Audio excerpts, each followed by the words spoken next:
Hey, Michael Leckie here, back with another in our series of What's the Question, where I use some of the questions to drive transformation from my book, The Heart of Transformation, and look at things that are going on in the world today and see how could these apply as we look at, change and transformation in different areas or on a larger level than just organizational.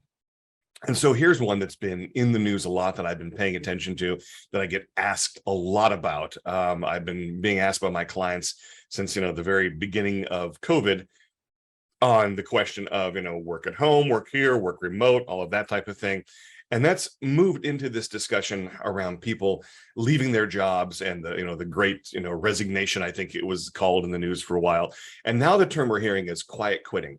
And what quiet quitting is, just saying, I'm going to do the job, but I'm not going to go above and beyond. I'm not going to give the extra hours. I'm going to do what's adequate, which literally means good enough, that I'm going to keep this job. There's no real reason for you not to keep me in this job, but I'm not going to kill myself and really work and stress super hard for the job. I'm also going to have and live my life. And so they're referring to this as this quiet quitting, kind of pulling back. What's interesting is I've seen zero data, and it's probably because it's early, but zero data on, is quiet quitting less productive or as productive or more productive? Actually, we don't know.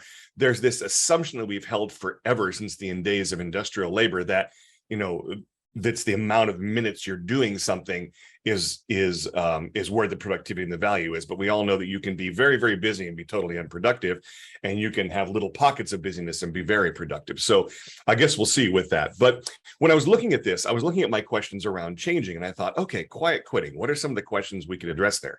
What's the worst that could happen? A lot we can talk about there. What's the cost of staying safe? A lot we can talk about there as well. What am I afraid to do? Really good stuff. But the one that actually caught my attention was, when did I last ask for help? And the reason that one caught my attention is because this quiet quitting idea and this quitting your job and doing something different idea has gained such a zeitgeist in the population that people are all talking about it, and some might kind of rush into it. It might become, for lack of a better term, a bit of a fad. And it can be a bit dangerous to have your means of making a living be something you subject to a fad.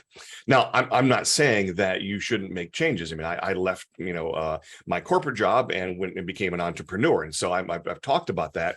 I think that there's a lot that you can certainly do on your own and do differently than within just a corporate structure that you're given. But when did I last ask for help is the question I like here, because it's kind of the litmus test question that helps you figure out, which way should I go, and have I thought this through? And so if you're thinking about what are the pros and cons of me doing some quiet quitting, the question I would ask is, who have you talked to about that? Have you talked to anybody who's done it?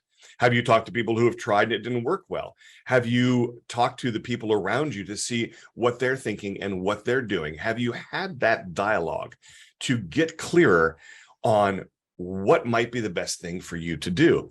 Also, more importantly, have you thought through, what's the point of me doing this? Is it just to join in the fad? Is this because I want to do less? Or is it that I want to strike more of a balance? What is my goal? Is my goal to, go as fast as I can up this corporate ladder? Is my goal to find the thing that I want to do most in the world, regardless of what the corporation says? Is my goal to balance my life out? Is my goal to do something entirely different? It really, really depends. And so one of the, I wouldn't say the dangers of this, but one of the sort of cautions I have around looking at these trends is to say, I can do this if it's the right thing for me, but I need to think it through. And quite frankly, I think it's the kind of thing that one would need help for. I know for myself, when I decided to make this change, I went and I asked for help.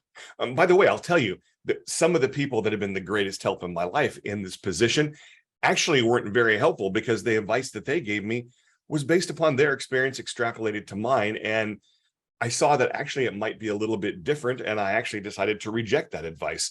But the point is that the asking for help really helps you get clear, helps you think, helps you get some different perspective, and then come back to making decisions like this that can be monumental in both negative and positive ways. So when you're faced with a need or a potential for change, one of the best things you could do is ask for help, and ask for a lot of help, not to decide for you, but to help you decide for yourself. Thanks a lot. You can pick up The Heart of Transformation on Amazon.com or wherever books are sold. And as always, I love to hear from you. Love to hear your thoughts and feedback on these videos. Have a great day.